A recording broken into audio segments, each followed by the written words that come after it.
Welcome to Shannons Club TV, where we look back on cars in Australia from two perspectives, on the road and in competition. We've received a terrific response to these paired histories on the Shannons Club website, where you can catch up on previous episodes. Stay tuned as we take a road trip with the proud owner of our feature car and get a market update from the Shannons auctions team. So let's kick off with the classic MGs, which highlight Britain's mastery of producing affordable and attractive sports cars in the 1950s and 60s, the MGA and MGB. The production MGA was foreshadowed by the so-called Le Mans MG. A works trio of EX182s brought MG to Le Mans for the first time in 20 years. Two finished 5th and 6th in their class. MG started the alphabet again for its sleek new 1956 model, but whatever the initial, the MGA was destined for success with its lovely appearance, strong performance and forgiving handling. Unlike the races, it had a full-width windscreen and a real boot instead of a Le Mans fuel tank. Despite appearances, the 1.5 litre MGA, built on a separate chassis and with drum brakes all round, had much in common with its TF predecessor. The MGA produced 68 brake horsepower at 5,500 RPM, later 72. Mark, with its 95 mile/hour top speed, the MGA probably had more motorsport potential than its midget predecessors. Oh, it sure did, and it was at a time when production sports car racing was really starting to take off in popularity. In the 1950s, you not only had the MGA, but you had other icons like Jaguar XK120, Austin Healey 100, Triumph TR2, Lotus 7. You had all these great cars. So this was born into a pretty exciting era on the track. Yes. Yeah. In July 1958, the MGA twin cam was released with disc brakes all round and centre lock disc wheels.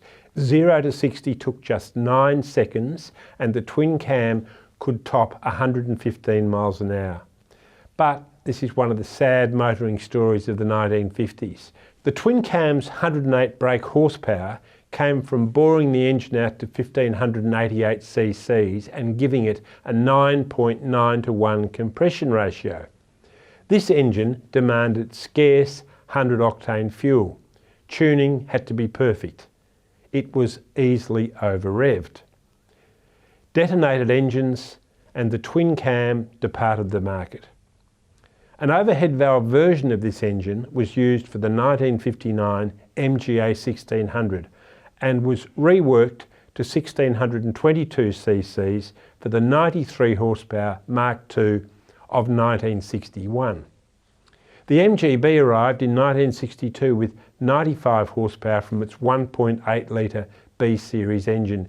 0 to 100 took 12 seconds, top speed was 100 plus. A monocoque, the MGB included quelle horreur for the purists, wind-up windows, internal door handles and other sedan-like accoutrements. There were front disc brakes. The 3-bearing crankshaft was replaced by a 5-bearing one in 1965, the year of the charming MGB GT Coupe.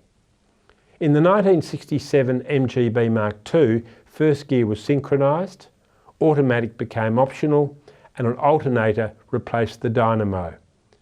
An unattractive facelift followed in 1969.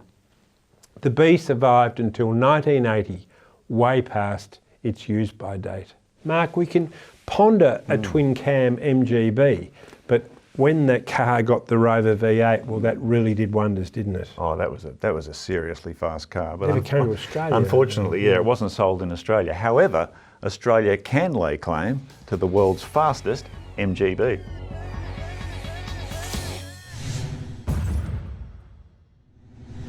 The MGA and MGB were the ultimate in MG sports cars during the glory years of Australian production sports car racing, or prod sports, in the 1950s and 60s. The MGA, with its streamlined, fully enclosed bodywork, was a major departure from the previous T-Series.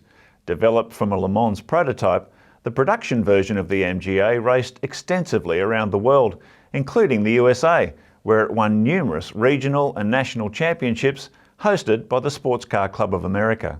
In Australian prod sports, it was equally popular and competitive, being driven by some of the sport's biggest names, including future Bathurst winner Fred Gibson and multiple Bathurst and touring car champion Bob Jane. John, the MGA and MGB, they're both very desirable classics. Which one would be your pick? Well, the one I picked was the MGB GT, but that was partly on price. I think if price were no object, I'd definitely have a twin cam.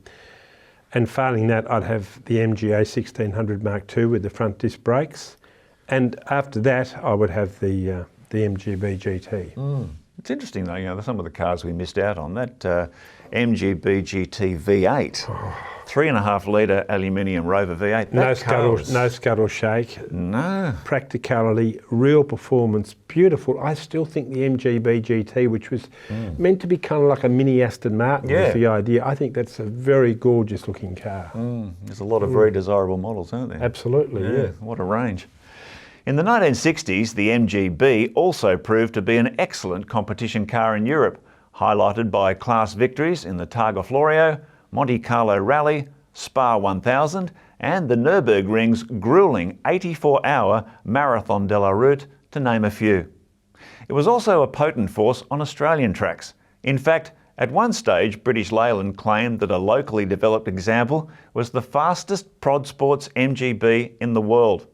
That was in 1971, when Dr. Ian Corness and his hand-built roadster, called the Super Bee, were part of Leyland's Young Lions Works team. The Super Bee had humble beginnings, built in just 6 weeks from a burned-out body shell in a cramped, dirt-floored workshop under Corness's Brisbane home. However, with an engine built to full-house Stage 6 factory tune, it didn't take long for the lightweight MGB to start breaking records. Its rapid promotion to the Works team in 1970 saw continual upgrades, including local development of a unique and very powerful twin-cam engine for 1971. Although fragile on occasions, the twin-cam Super Bee continued to win races and lower lap records, including a stunning new benchmark at Lakeside, which stood for 8 years. Sadly, due to new rules and the Works team's closure in 1972, Corness retired the Super Bee, but its amazing performances certainly added weight to Leyland's claim that it was, at its peak, the fastest prod sports MGB in the world. Other great episodes of Shannons Club TV are available to view anytime on the club website.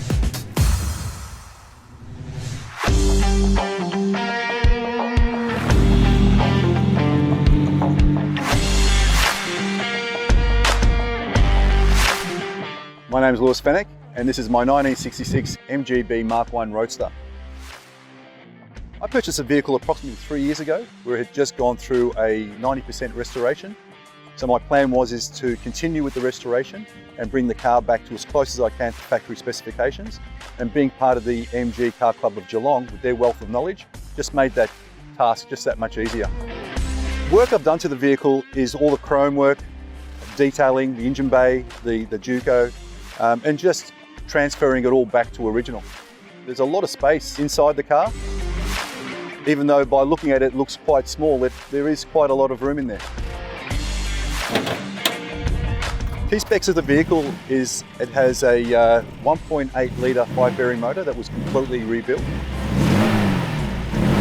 Twin SU carburetors, side drafts, with a 4-speed manual. It also has disc brakes in the front and drum in the rear. Although this Bee is 53 years old, it's a real fun car to drive. I just love the cool retro looks of the vehicle. I love that throaty sound from that 1.8 litre motor. Just a lovely little cruiser. It handles quite well. It's low slung to the ground. It's just awesome. I've been Shannons member for about 7 years now. They've really looked after me, been very accommodating with the previous cars that I've had, and continue to support Shannons. The car's special to me because as soon as the sun comes out, my wife Marie and I, we just jump in, go for a drive down to the coast, or on those warm nights, we just head down to the nearest beach and just grab an ice cream and just making memories. Future plans for the car is to just continue driving, enjoying it. It's just a great little car, and we'll hold on to it in the family as long as we can.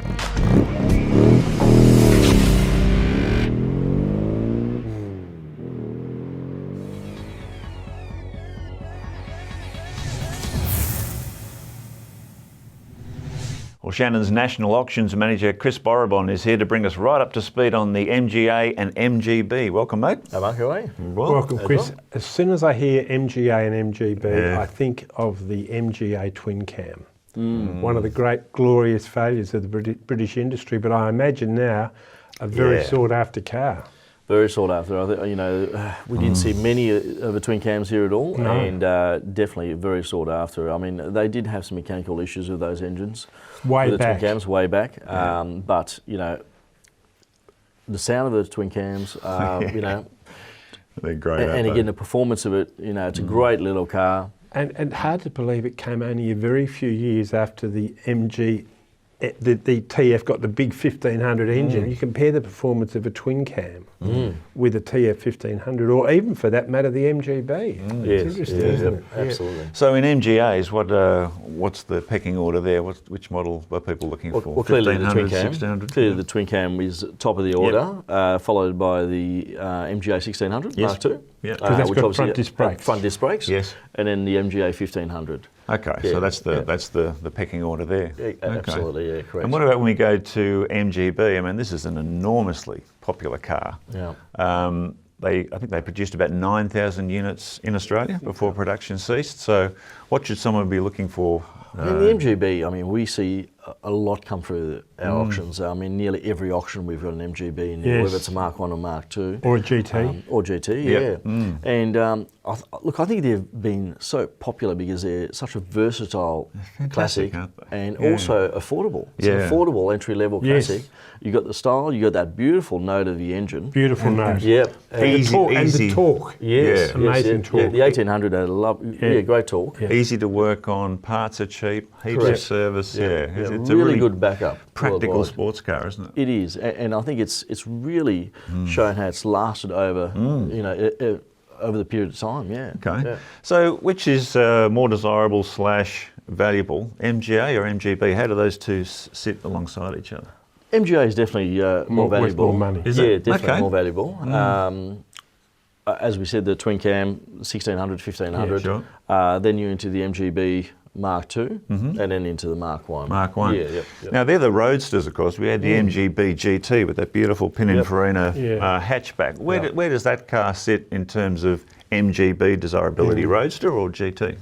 Which Look, is I think more? Roadster seems to be the preferred option, but there are a group of people that really love the GT. It's really as well. practical, It's a isn't practical it? car. I'm one of them. I chose a GT over a Roadster. Yeah. Absolutely. Yep. Yeah, it's a It obviously practical doesn't have car. the flex of the Roadster. Yeah, and it's a bit heavier. A bit heavier, and we see so many of them used in historic racing today. So yeah. Okay, because it's great because you've got the beautiful style of a hatchback coupe, but the practicality of a wagon. So I can see that would have appealed to a lot of maybe young families and things like that. Yep. So in terms of you talk about practical classics, MGA or MGB, whichever way you go, these are really good things to get. Yes. They are. It's a matter of finding a sound car. And they're a sound investment, aren't they? They're not going to go down. No, look, they haven't, and I think we've seen that over the years.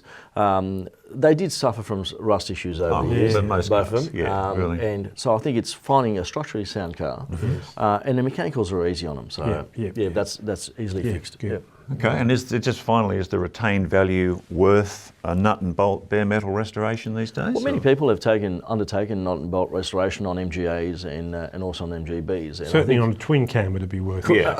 Absolutely. The twin cam is, you wouldn't think about it, you'd do a proper nut and bolt restoration on that. Okay. But look, I think for a lot of people, they've held on to the MGBs or the A's long term, so it probably justifies a nut and bolt restoration. Okay. Good stuff. All right, thanks, Chris. Thanks, Chris. And remember, for all the latest on the Shannons auctions, check out the Shannons Club website. For your own competition image of the MGA and MGB, visit AutoPic's incredible motorsport photo archive. John, reflecting on the MGA and MGB, when you look at where the MGA was, it owed probably more to the T series than the later models did. Yeah, the paradox is that it looked radically modern, Beautiful with a sleek body and stuff, but underneath that great appearance was some fairly conservative engineering, really. Well, still body Drum on brakes frame. and body on frame. Yeah, exactly. And really, compared with that, the MGB was more of a leap forward, I Yeah, think. that went to a unitary construction and bigger engine and that sort of stuff. Yeah, the bigger engine It really only had 2 more horsepower than the last of the MGAs, but what it had, which so often gets overlooked, is torque. That 1.8 litre engine was really torquey, along with that fantastic, lovely, hollow kind of sounding exhaust note. Beautiful note. Yeah. And isn't it interesting when you look at these cars, because this was really the zenith of British sports car production, because we hadn't seen the Japanese invasion, which was coming in the 1960s. Honda S6, Honda S800, but then the Datsun Fairlady was a real game changer, wasn't it? I suppose the thing I want to say about the MGB is that hindsight tells me it's a bit surprising that they didn't give it a stronger performance, that in 1962 they thought a top speed of about 105 was enough. You know, we were really just stepping into a new era. Yeah, but it was still very much along the lines of that power to weight ratio. Oh yes, it still had, wasn't it? that's right. Yeah, Yes. they're fascinating cars. Indeed. We hope you've enjoyed reflecting on the much loved MGA and MGB. Hope you can join us next time for Shannons Club TV. Bye for now.